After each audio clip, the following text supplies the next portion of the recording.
আসসালামু আলাইকুম ফ্রেন্ডস, এডুজেট শিক্ষায় আপনাদেরকে স্বাগতম। আপনারা সবাই কেমন আছেন? আশা করি সবাই ভালো আছেন। বরাবরের মতো আপনাদের সাথে আছি আমি সাইফুল ইসলাম। চলে এসেছি নতুন একটি টিউটোরিয়াল নিয়ে। সো আজকের টিউটোরিয়ালটি কোন বিষয়ের উপর হতে চলেছে সেটা নিশ্চয়ই আপনারা টাইটেল এবং থাম্বনেল দেখে অলরেডি বুঝে গেছেন। তো আমি কথা বাড়াবো না, চলে যাব মেইন টিউটোরিয়ালে। আর মেইন টিউটোরিয়ালে যাওয়ার আগে একটা কথা বলে নিতে চাই, আপনি যদি আমার চ্যানেলে নতুন হয়ে থাকেন তাহলে অবশ্যই আমার চ্যানেলটি সাবস্ক্রাইব করে নোটিফিকেশন বেলটি অন করে দিবেন। আর যারা অলরেডি সাবস্ক্রাইব করে রেখেছেন তাদেরকে অনেক অনেক ধন্যবাদ। যারা আমার এই ভিডিওটি ফেসবুক থেকে দেখছেন তারা আমার পেজটি ফলো করে সাথেই থাকবেন। তো চলুন চলে যাই মেইন টিউটোরিয়ালে।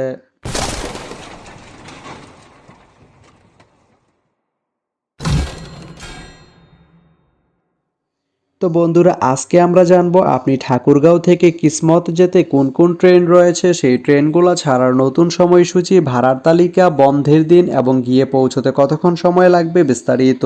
তো আমি যদি প্রথমে আপনাদেরকে ভাড়ার তালিকাটা দেখিয়ে দেই, আপনি ঠাকুরগাঁও থেকে কিসমত যেতে শুভন যে সিট এর মূল্য পড়বে ৪৫ টাকা, শুভন চেয়ার যে সিট এর মূল্য পড়বে ৫০ টাকা। এখন আমি যদি আপনাদেরকে ট্রেনের সময়সূচিগুলো বলে দেই, আপনি ঠাকুরগাঁও থেকে কিসমত যেতে প্রথমেই যে ট্রেনটি রয়েছে সেটি হচ্ছে বাংলাবান্ধা। বাংলাবান্ধা ট্রেনটি ঠাকুরগাঁও থেকে ছাড়বে রাত ৩টা ৪২ মিনিটে এবং এটি কিসমত গিয়ে পৌঁছবে ভোর ৪টা ৮ মিনিটে। শুক্রবারের দিন এই ট্রেনটি বন্ধ থাকে।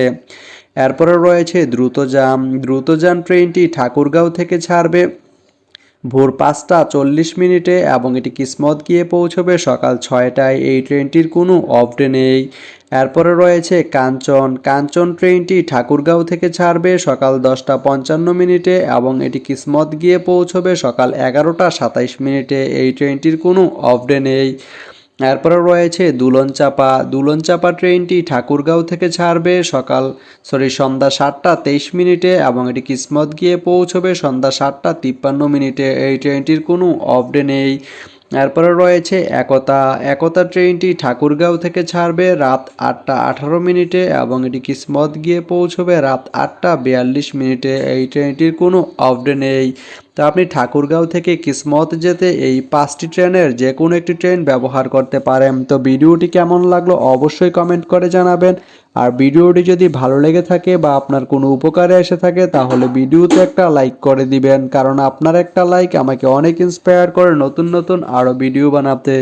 তো ধন্যবাদ সবাইকে ভিডিওটি এতক্ষণ ধৈর্য ধরে দেখার জন্য। ভালো থাকবেন, সুস্থ থাকবেন, এডুজেট শিক্ষার সঙ্গেই থাকবেন।